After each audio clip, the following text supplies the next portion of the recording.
So before I start today's tutorial, I just want to say a quick thank you to everybody for all the love and support on my previous videos, positive comments, asking for more videos, and, giving me really positive feedback on my designs. So thank you very much for all of that.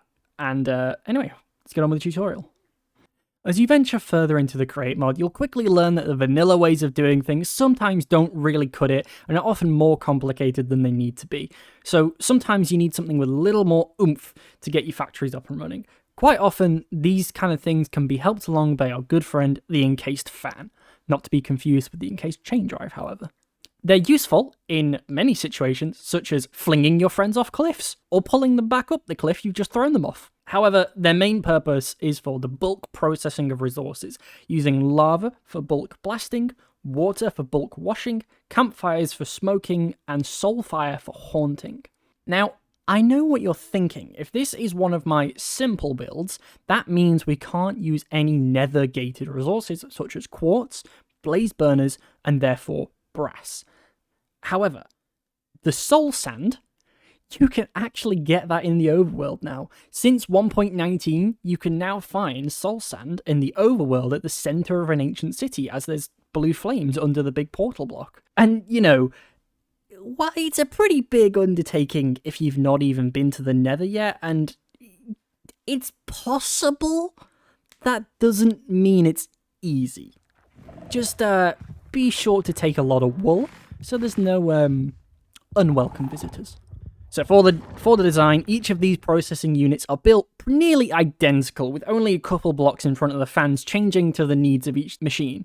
So the design itself is immensely simple, using just one water wheel to power the whole thing, and a singular chain drive to transfer the power across the fans. Then there's just some simple gearbox action to hook up the belts on the bottom, and you don't need to, but I've put the gearboxes on both sides just so it's a little more symmetrical. And as this is a simple build and we're using andesite funnels, that means that there will only be one item taken out at a time onto the belts, meaning it will process much quicker and be able to process before it reaches the other side to the output barrel. And that's pretty much it. This is a super simple one. So I'm going to get started and show you the resources you need for this here. So pause here, grab this stuff.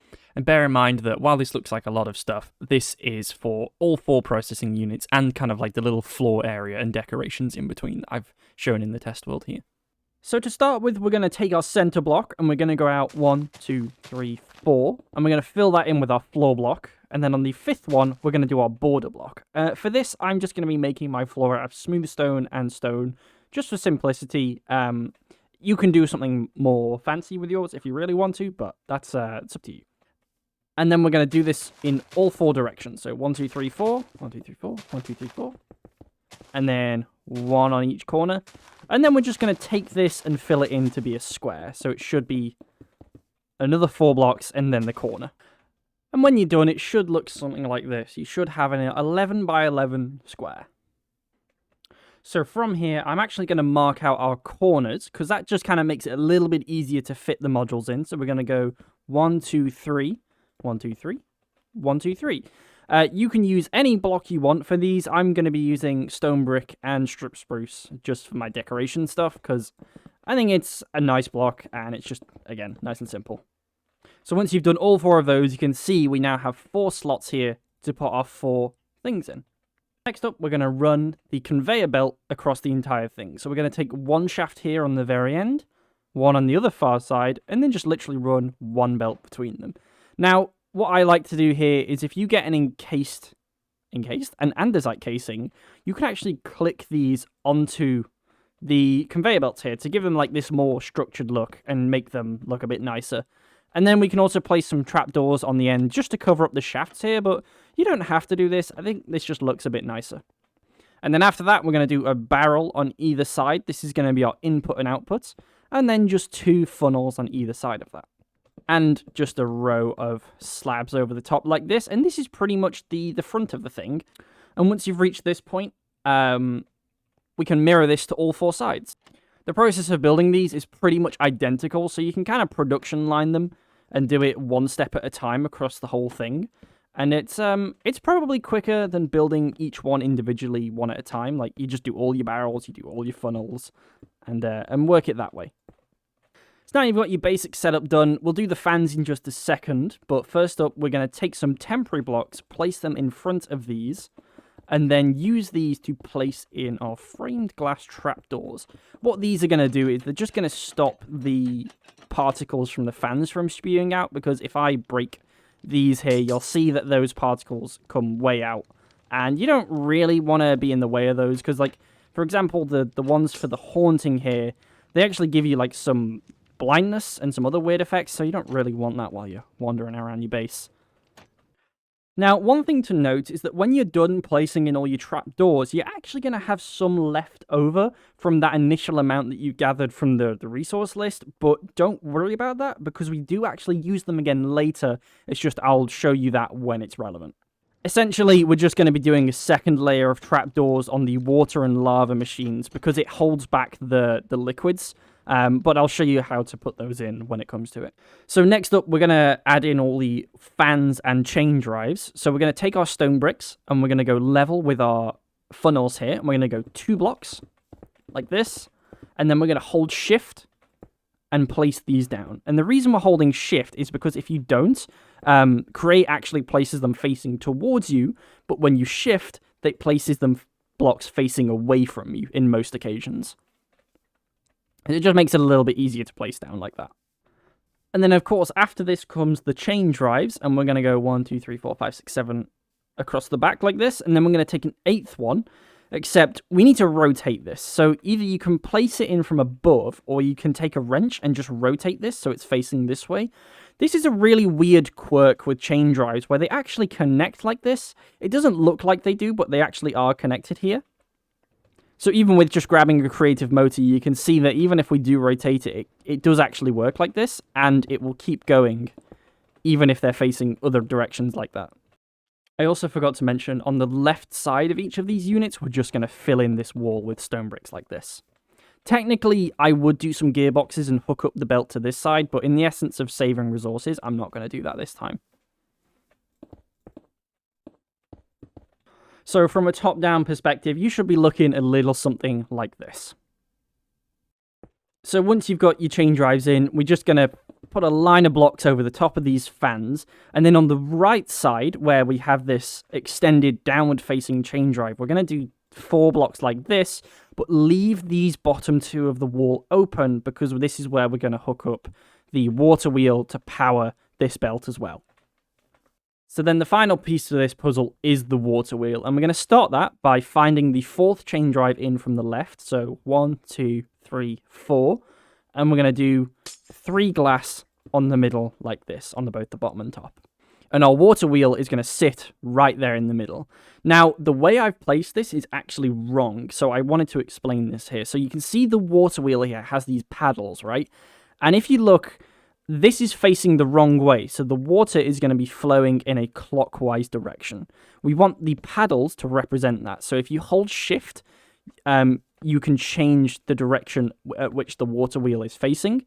And we want these paddles to be facing into the water like this. So when your water wheel is facing the correct direction, we're going to place 1 block to the left of it like this, because this is going to prevent our water from messing up. And then 1, 2, 3, 1, 2, 3 on either side. And then on the front here, we're just going to do a 3x3 grid to contain all that water. And then lastly, the bucket should go right there. Now, a good way to know that you've done this right is actually just to test the speed using a speedometer and a pair of goggles. Sometimes this goes to 20 RPM for some reason. I don't actually know why it does this. Like, if I want to show you this here, so this one here runs at 20, and you see this is built exactly identical to what I've just shown you. This one, completely identical, 16 RPM. 16 RPM. 16 RPM. 20. I don't know why it does this. It's such a strange little quirk. It's set up completely identically, yet it runs slightly faster, just because of the direction it's facing. South facing, maybe. I don't know why it does this. If anybody knows, please tell me. I'd love to know. Actually, I'm kind of curious. Will it do the same on the south side on this one too? Is it just that particular thing that's messing up? Or Is this just a thing that a south-facing water wheel will run quicker? No, this one runs at 16. That's so bizarre. Why? Oh, I totally got distracted, by the way. The reason that we're running the water clockwise is because then that will run the fans in a way that they'll be blowing forwards. If you run the water facing the opposite way, going counterclockwise, let me set this up quickly, you'll see that the fans suck inwards rather than blowing, and we don't want that. We want to blow the particles onto the items. Oh, wrong way. There we go. Yeah, like this. So it's blowing outward. Now, with all of that done, the chain drive's hooked up to the water wheels. You can see we've got blow, but no go. Belt, no spin. Belt, spin, make work. Truly, I am a wordsmith, honestly. Shakespeare fears me. So, back when we did this bit here on the wall, you remember how we left this 2-block gap here? Well, that is because we're actually going to place down some stuff here to hook up the belt. So we're going to take our gearboxes. We're going to go 1, 2, 3 with the shaft there. And then what you can actually do is use an andesite casing just to cover that shaft up there. But the important thing to note here is, right, is that this belt needs to be going anti-clockwise. Because what we want is we want our belt to be flowing from left to right. I mean, you can go right to left, so it just depends how you want to set this up, really. But I like the consistency of my belts always going from left to right. I think it just looks a bit nicer overall, especially when you have all 4 of them in a circle, like it kind of flows all the way around. It's just a nice little bit of aesthetics. But anyway, yes, like I said, you can click a casing on that to cover it up. Now, another funky little note is our south-facing water wheel is causing us trouble yet again. I've done the same thing here, a double gearbox and a shaft, but you can see he's now just going clockwise. So if this happens, and it is actually going the wrong way when you put in your double gearbox, just break out that first one and put another shaft in and just cover those up. Like, as long as that in this initial gearbox here is there to take the power down onto the level of those, just add or remove that gearbox depending on the direction you want your things to go. Yep, there we go. You can see this one's going the wrong way too. I don't know why they do this. It's really strange. Okay, so our final step, we're going to add in all of our different things. So we're going to start off nice and simple with some campfires. And these are going to be for smoking. And that is for, like, cooking food and drying kelp, actually. That's a pretty important one. If I could find it. Yep, dry kelp. Yeah, so bulk smoking of kelp into dried kelp. The amount of times that I have put kelp through a lava smelter. So make sure if you're smelting dried kelp to use the smoker rather than the blaster, I guess. And then next up is the haunter that we discussed earlier. Now, there are 2 different ways of doing this, because what you can do is you can use netherrack and a flint and steel for this, but obviously without using the nether, we don't have any netherrack, so campfire will do. However, you can also use the soul sand that you got earlier and just light soul fire on it if you want to do that, or I suppose you could turn that into soul campfires if you wanted the consistency of the campfire with the smoker there. But either way, soul fire or soul campfire will work for this. Now, for these last 2, those trapdoors we talked about earlier, they're going to come into play now. So what we're going to do with these is we're going to place them on the inner 5 blocks of this belt, and we're going to flip them up. And what that's going to do is this is going to retain these liquids from flowing onto this belt. Because I'm sure it will be fine and it would still smelt and do everything it needs to, but it just looks a little bit nicer that it's not doing that. And when you do that, we can put these in. The funnel will hold it back here. And really, other than this line here, you can't even tell it's there unless you flip it down. So it looks fine. And then we'll just do the same with the water as well. And then once you've got all that in, you can actually just take some blocks and cover these up on the top. I left out this hole until last because it just makes it a little bit easier to access everything. But when you're all done, there it is. The only thing you've got to note is the particles of the campfires do go through the block, which I guess is an incentive to maybe switch this out to netherrack when you get the chance, but other than that, it's fine. It looks great. Honestly, I can live with this. I'd probably stick this underground, honestly, so you wouldn't even see that. But there you have it. That is a fully working bulk processing system. Wow, that's actually kind of hard to say. And just want to test out this works. No, we need regular kelp. So we'll throw some kelp in here. We'll throw some sand in there. We'll throw some of that in there. And we'll throw some of that in there. And you can see these should all process before they reach the end. The sand will get washed into clay. This is getting smelted to stone. This is getting haunted to soul sand. Because that's the thing, right? Is as soon as you have one piece of this, you can make infinite of it with sand. Very nice. Whoop. Nearly. Now, of course, one thing to note with this is obviously because there is 4 different ones, there isn't really a good way in and out of this thing. So what I would actually recommend, that'll do, is you could maybe do this underground and just build yourself like a spiral staircase out of this thing. That's probably the best thing to do. But in the situation that you don't have any soul sand, I guess you could just not build this here and then just put a doorway in this wall where this haunter would be.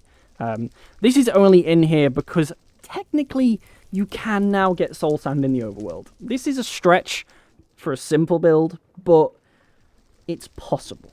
Therefore, it's in there.